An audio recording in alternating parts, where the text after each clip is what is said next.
Hello दोस्तों, स्वागत है आपका हमारे यूट्यूब चैनल मरीन वर्ल्ड में। दोस्तों, आज के इस वीडियो में मैं आप लोगों को नेपाल के इतिहास और इससे जुड़ी महत्वपूर्ण घटनाओं और जानकारी के बारे में आपको बताऊंगा। दोस्तों, वीडियो में आगे बढ़ने से पहले मैं आपसे रिक्वेस्ट करना चाहूँगा कि अगर इस चैनल को अभी तक आपने सब्सक्राइब नहीं किया है तो इसे ज़रूर सब्सक्राइब कर लीजिएगा, और अगर वीडियो अच्छा लगे तो इसे शेयर ज़रूर कीजिएगा। तो चलिए दोस्तों, इस वीडियो को स्टार्ट करते हैं। देवताओं का घर कहे जाने वाला नेपाल विविधता से पूर्ण देश है। इसका अंदाज़ा इसी बात से लगाया जा सकता है कि जहां एक ओर यहाँ पर बर्फ़ से ढकी पहाड़ियाँ हैं तो वहीं दूसरी ओर यहाँ पर बहुत से तीर्थ स्थान हैं। आज हम नेपाल के बारे में विस्तार से इस वीडियो में आपको बताएंगे। पहले हम इस देश के बारे में संक्षिप्त में जान लेते हैं। इस देश का नाम है नेपाल और इसकी राजधानी है काठमांडू। इस देश में कुल राज्य है 7 और यहाँ पर कुल जिलों की संख्या है 77। नेपाल का कुल क्षेत्रफल है 1,47,516 स्क्वायर किलोमीटर और इस देश की कुल जनसंख्या है 2,86,00,000। और यहाँ की प्रमुख भाषाएं हैं नेपाली, तमंग, मैथिली, भोजपुरी, अवधी, सुनवर इत्यादि भाषा यहाँ पर बोली जाती हैं। और यहाँ के प्रमुख नृत्य हैं मरुनी नृत्य, सोरथी नृत्य, देवी नृत्य, घाटू, देवदा नाच, चंडी नाच, लाखेई नृत्य इत्यादि यहाँ पर प्रमुख नृत्य हैं। इस देश का राष्ट्रीय पक्षी है हिमालयन मोनल और इस देश का राष्ट्रीय प्राणी है गाय और इस देश का राष्ट्रीय पेड़ है पाइन का पेड़ और यहाँ का राष्ट्रीय फूल है रोडोडेंड्रोन का फूल। यहाँ का राष्ट्रीय फल है सुनहरा हिमालयन बेरी और यहाँ मौजूद कुल नदियों की संख्या है लगभग 6,000 नदियाँ बहती हैं नेपाल में और यहाँ का राष्ट्रीय खेल है वॉलीबॉल। अब हम नेपाल की ऐतिहासिक और भौगोलिक पृष्ठभूमि जान लेते हैं। नेपाल आधिकारिक रूप से नेपाल संघीय लोकतांत्रिक गणराज्य दक्षिण एशिया का लगभग 28 मिलियन जनसंख्या वाला बंदरगाह विहीन देश है। यह एक बहुजातीय देश है जिसकी आधिकारिक राष्ट्रीय भाषा नेपाली है। नेपाल की राजधानी काठमांडू है और साथ ही यह नेपाल का सबसे बड़ा शहर भी है। आधुनिक नेपाल धर्मनिरपेक्ष संसदीय गणराज्य है। नेपाल के उत्तर में चाइना की बॉर्डर और दक्षिण पूर्व और पश्चिम में भारत का बॉर्डर है। कम भारतीय गलियारे और भारतीय राज्य सिक्किम की वजह से नेपाल में न तो बांग्लादेश की बॉर्डर है और न ही भूटान की। नेपाल हिमालय में बसा हुआ देश है और दुनिया के 10 सबसे ऊंचे पर्वतों का घर है जिनमें माउंट एवरेस्ट भी शामिल है। इसका दक्षिण मध्य भाग उपजाऊ है और नम है। 1,47,516 स्क्वायर किलोमीटर के क्षेत्रफल में बसा यह देश क्षेत्रफल के हिसाब से दुनिया का 93वां यानी कि 93rd सबसे बड़ा देश है और जनसंख्या के हिसाब से दुनिया का 41वां सबसे बड़ा देश है। नेपाल में विविध प्राचीन सांस्कृतिक विरासत है। वैदिक काल के रिकॉर्ड से ही नेपाल शब्द को लिया गया है। नेपाल में ही अंतिम हिंदू साम्राज्य था। बुद्ध धर्म के संस्थापक सिद्धार्थ गौतम का जन्म भी दक्षिणी नेपाल के लुम्बिनी में हुआ था। देश के मुख्य अल्पसंख्यकों में तिब्बतन बुद्धिस्ट, मुस्लिम, किरातंस और क्रिश्चियन लोगों का समावेश है। नेपाली लोगों को गोरखा के नाम से भी जाना जाता है। प्रथम विश्व युद्ध और द्वितीय विश्व युद्ध में गोरखा सैनिकों को अपनी वीरता के लिए जाना जाता है। नेपाल की स्थापना 18वीं शताब्दी में की गई थी। नेपाल के प्राचीन किंगडम का नेतृत्व शाह साम्राज्य ने किया था। नेपाल उन एशियाई देशों में से एक है जो कभी उपनिवेश का हिस्सा नहीं बना। एंग्लो नेपाल युद्ध और 1816 में सुगौली की संधि के बाद नेपाल ब्रिटिश साम्राज्य का मित्र बन गया और 1951 से 1960 में जब राजा महेंद्र ने पंचायत प्रणाली को अधिनियमित किया था तब नेपाल में बहुपार्टी लोकतंत्र को विकसित किया गया। 1990 में संसदीय सरकार को राजा वीरेंद्र ने बहाल कर दिया। तकरीबन 1 दशक तक नेपाल को कम्युनिस्ट माओवादी उग्रवाद का सामना करना पड़ा था, जिसके चलते 2008 में राजशाही की भी समाप्ति की गई। नेपाल की दूसरी वैधानिक असेंबली ने 2015 में नए संविधान को प्रख्यापित किया था।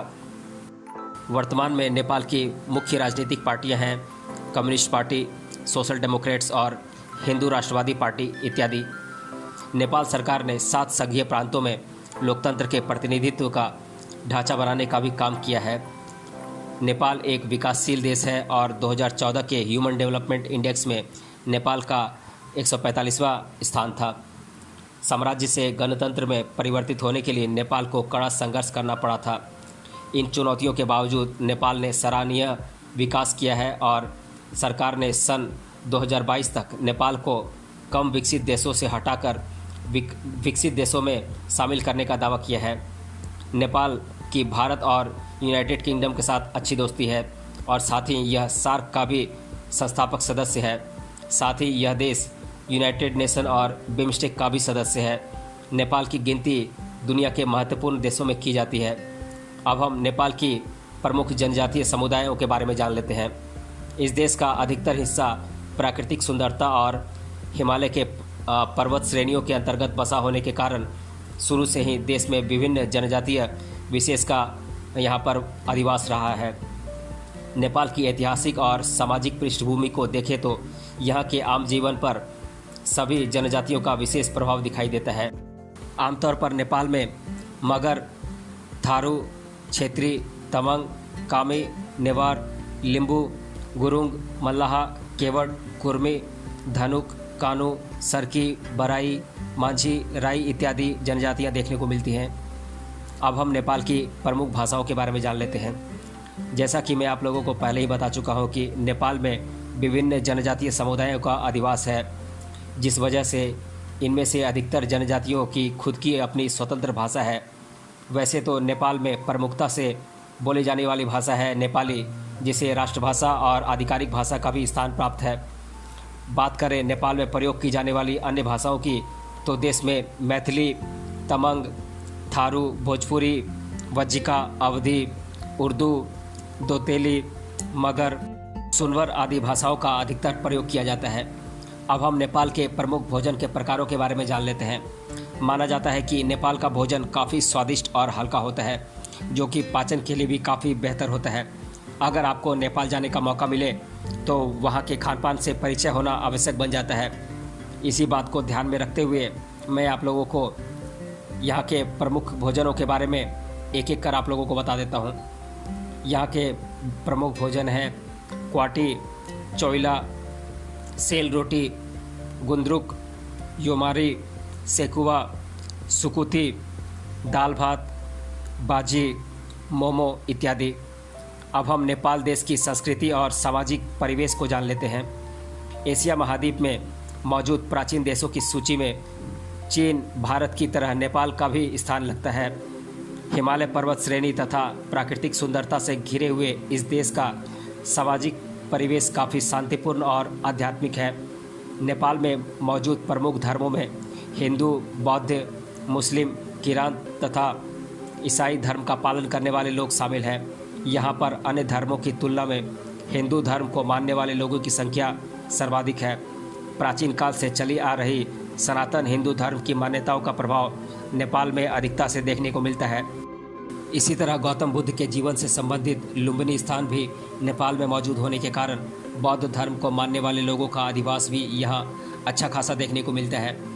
देश में मौजूद कुल 7 राज्य और 77 जिलों के अंतर्गत विभिन्न जनजातीय विशेष लोगों का अधिवास भी यहाँ मौजूद है, जिसकी वजह से इन सभी लोगों की धार्मिक आस्थाएं और मान्यताएं, भाषा, जीवन पद्धति, त्यौहार, नृत्य, कला, संस्कृति, संगीत, रिवाज आदि का प्रभाव विशेष रूप से नेपाल के सामान्य जीवन शैली और सामाजिक परिवेश पर हुआ है।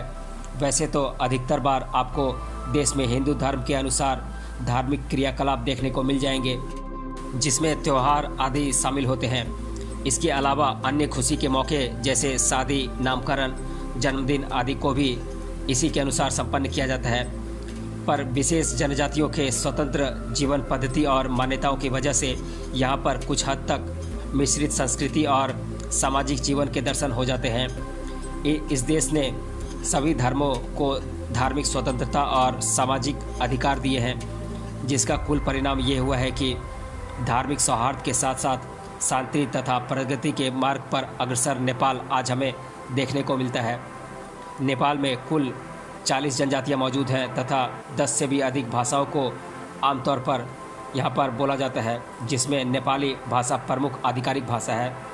शुरू से लेकर अब तक इस देश में राजघरानों का प्रभाव मौजूद है, जिसमें कुछ प्रमुख मौक़ों पर इस परिवार से जुड़े व्यक्तियों को प्रमुख स्थान और आदर दिया जाता है। कुल मिलाकर नेपाल एशिया महाद्वीप का वो देश है जो सभी प्रमुख अंगों से संपन्न और खुशहाल देश है, जिसका न केवल सामाजिक परिवेश बल्कि संस्कृति भी अन्य देशों के लिए मिसाल के रूप में उभर कर आती है। दोस्तों, आज के वीडियो में हम इतना ही रहने देते हैं क्योंकि मेरा गला ख़राब है, और अगले वीडियो में हम जानेंगे नेपाल के प्रमुख त्योहारों के बारे में और नेपाल के प्रमुख धार्मिक स्थलों के बारे में जानेंगे, यहाँ के प्रमुख पर्यटन स्थलों के बारे में जानेंगे और भी अन्य जानकारी मैं आप लोगों को दूंगा नेपाल के बारे में। आज के वीडियो में हम इतना ही रहने देते हैं। मिलते हैं अगले वीडियो में इसके सेकंड पार्ट के साथ। तब तक के लिए धन्यवाद।